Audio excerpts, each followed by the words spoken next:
Hello everybody. I'm not even gonna lie, I don't feel the most amazing right now. My period is on. I have crude today, and I've crude about, I want to say 30 minutes ago. I figured I would just record myself and do a like getting undone with me. I feel like I'm constantly showing up undone as of late, especially when I record myself and have the intention to post it.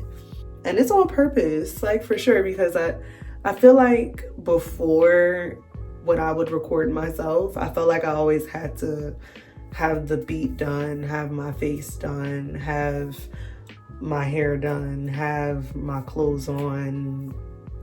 Girl, I have just been feeling more comfortable in me wearing my naturalness. Like I don't feel like all that. Like when the idea comes up, bitch, the idea don't come up when I have myself all done. So I'm just gonna do it now.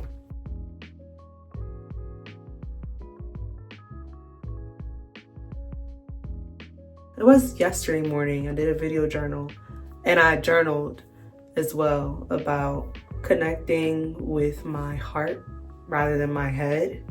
And I cried today because I feel like I am getting bullied by adulthood. Like, I feel like adulthood is a space where a lot of people connect so much more with their head and lose sight of their heart, lose sight of their inner child, and lose sight of pleasure and really embodying pleasure. And I've been talking a lot about that recently.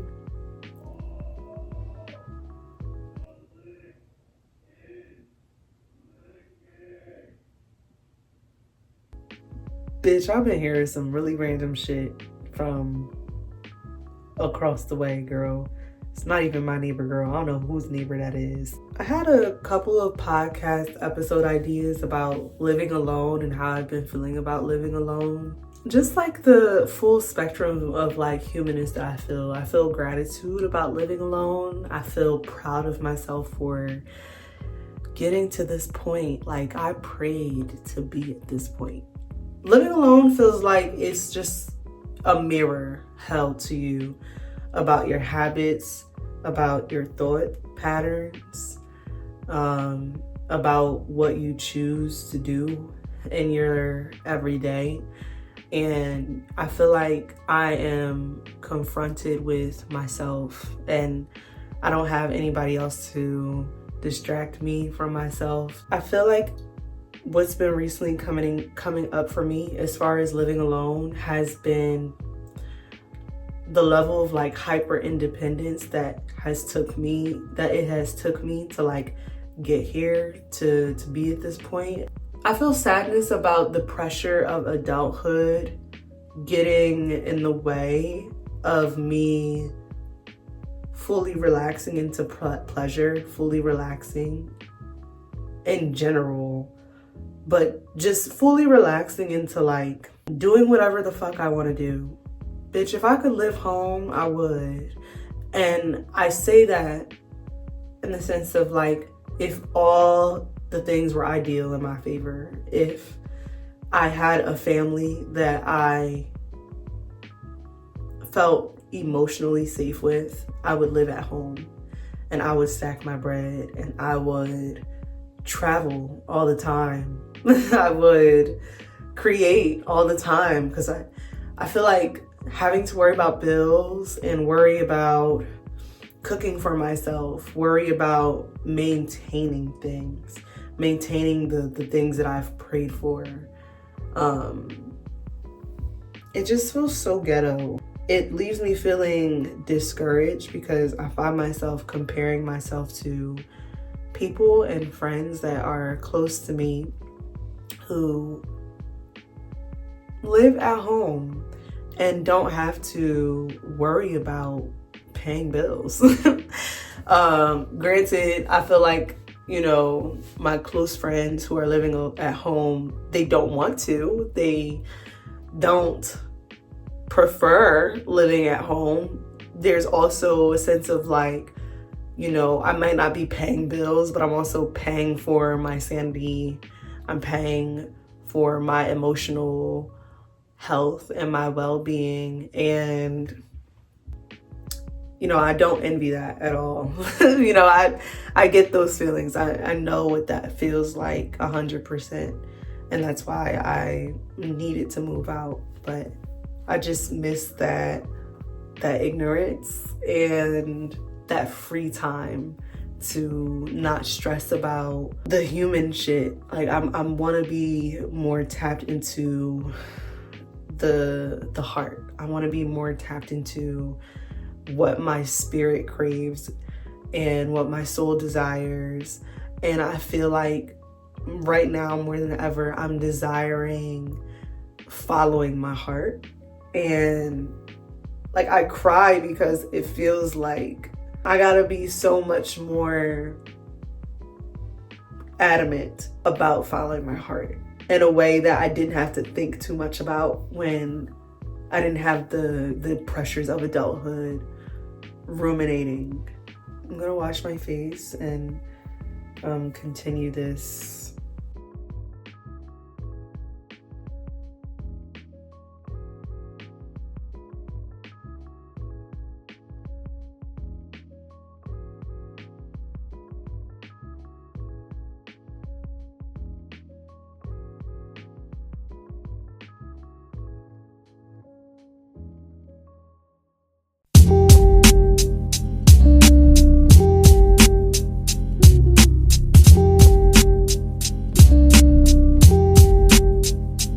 Discontentment that I feel is because I know that God didn't put me on this earth to live a safe life. I know that God didn't put me in this earth to fucking be stuck in my head all the time. Like that torturous ass feeling. I know that God is not like, you need to feel this for eternal, you know, life. Like that is a personal hell to live and be stuck in your head and be so identified with your thoughts. And like that's one extreme, but also the other extreme that we hear is like just being so caught up in your feelings that you are unable to decipher between what is fact and what is real. And I feel like I'm in this in between where I'm trying to find my sweet spot between trusting my feelings, being guided by my feelings, and also using like this masculine energy to guide my feelings and steer my feelings in a way that is honest, is sincere, is consistent, guiding my feelings to something tangible in my reality. I just don't feel like God put me on this earth to exist in this intellectual space. And I feel like intellect is very comforting for me. Like obviously, bitch, if you watch me, like you see that it's very comforting for me. It's something that comes with ease for me when I'm that bitch. But also I love words, I love meaning, I love naming things and having language for things. The discontentment I feel is because God is calling me to really to understand that like analyzing and feeling are two different sides of a coin, and trying to analyze as I go and plan as I go and not make room for uncertainty that comes with following my heart. Like a lot of my suffering comes from that. It's like genuinely, it's like the Sisyphus kind of like analogy where the only certain thing that you can be sure of is that you're going to be pushing this boulder. When are things going to fall into place? When is this boulder going to, you know, make me feel weak in my body? When am I going to fail at pushing this boulder up? I don't know.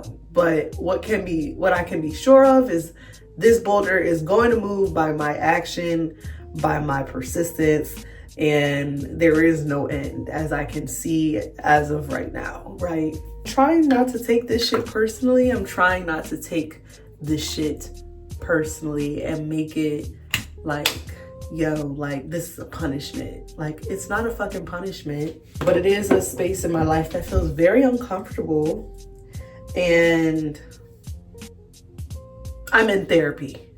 This shit is not funny. It don't feel funny. It feels serious as fuck, but it also is just like, it's not that damn serious. It's not that damn serious, and I know that this is all a part of my journey for a reason, and these feelings that I feel too shall pass. This isn't forever. One of my life's purposes on this earth, I can feel it in my path and in my journey, is following more of my heart, being able to find that synergy between my head and my heart, where they can be in flow and not always fighting each other to have a winning spot. Like, girl, we can bump our coochies together. Like, the sexual tension between my head and my heart, like, just I was thinking about like the whole head and heart thing, of course with my art, but also with weed and like my weed consumption. Because last summer I was sober and it was a wonderful time. I loved being sober. It was hard at first, but then it stopped being hard. And it was only hard because I can very much admit that I was addicted to weed.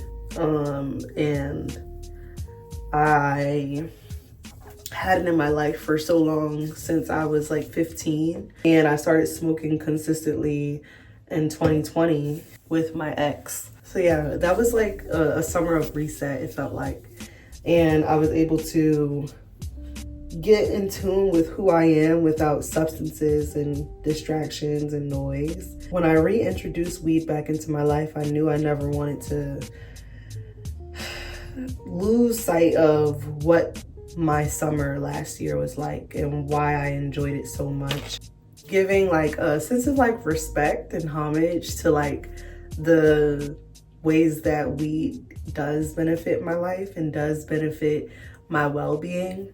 But I also think like shame is something that I feel like lives in the headspace. It's something that is created by the mind. It's something that's created from overly identifying with past experiences. And I realized that like I was feeling a lot of shame around enjoying weed and enjoying the positive things that I get from weed, because I'm like, I should be able to facilitate all of those things from just myself. And the thing is, I do. Like, I know that without weed, I am still whole, that I still enjoy life. I still enjoy my friendships. I still enjoy my experiences without weed. And if anything, bitch, I can remember it. Like, like I don't got brain fog. I'm very clear about how I feel when I show up in a space sober, and realize how people, places, and things impact me, and not taking those things so lightly. But there's also like, girl, I have enjoyed it. I have enjoyed pairing weed with like things in my life that bring me nourishment, like journaling, going for high walks. Oh girl, I love a good high walk. Like, that is my kryptonite.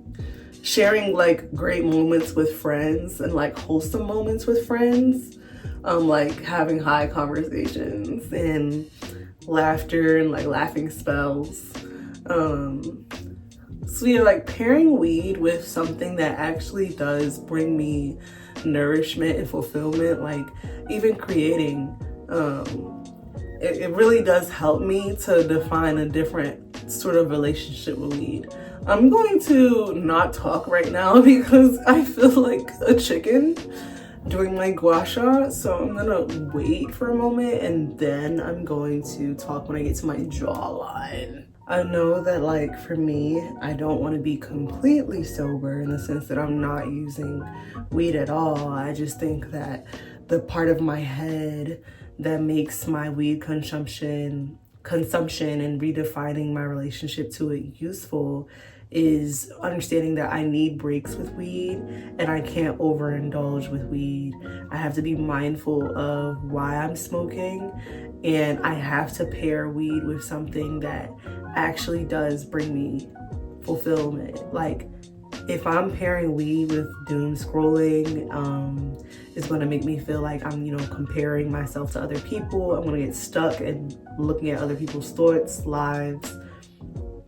And I'm not at all like connecting to myself. And I think that, I've been trying to find, and in general, besides weed, well, including weed, I've been making the effort to understand and understand my standard in life and in the things that I do, how I move. It's different, it's unique. It is very much an outlier as experience and thought process. I am a very out of the box ass bitch. I stand out with my thoughts and how I view things. I'm a very eccentric, unique individual, and I'm learning that, like, in order to enjoy and savor my life, it is going to take me getting comfortable and constantly getting comfortable over and over again, redefining over and over again. Over and over and over and over and over and over and over and over and over and over and over and over and over and over and over again. What my standard is, not if anybody else agrees with my standard. I feel like assessing situations and assessing things, places, people with that standard of mine, it connects me to my intuition, and it connects me to what I truly desire in my life, the energy that I really desire to embody in my life. And not taking it for granted, not being ashamed to have my standard. But I feel like, I'm 22, like I'm young. I feel like I have a lot of time to redefine standards. My standard at 22 is gonna be very different from my standard at 26 and so on and so forth. So I'm just learning as I go. Yeah, I didn't want this video to be too long. But in general, I wanted to just show up. Like, I wanted to show up undone, and I wanted to show up kind of in like a vulnerable space, because like I said, I literally just cried today, and also like my purr is on, so I'm feeling very fertile and fragile. This is a space for me to practice self-acceptance and action, and to show up, bitch. Just show up exactly as I am, with the thoughts that I have today, and know that, like, it's enough for me right now. I want to paint. I want to be a prolific painter. I am a prolific painter, creator, artist, and I just want so much more from my life than this 9-to-5 safe kind of life. Like, I'm just not this kind of bitch. This just isn't who I am. The head and the heart both unanimously create the standard, but the head takes action. Like, the head is the planner, the head is the logic, the reasoning, and the heart is the fuel, the gasoline. Thank you for listening to my thoughts and getting undone with me. I guess this robe is just gonna be a staple, because I just don't have the energy to get myself all done the fuck up just to like say whatever is on my mind, bitch. Like, I don't have that energy, and I release that pressure from myself to feel like that's the only way that a bitch can be heard. Like, girl, I'm gonna do it anyway, because that's how I am. Oh shit, so I'm gonna be like. But thank you for listening to me today. I will see y'all next time. Peace out.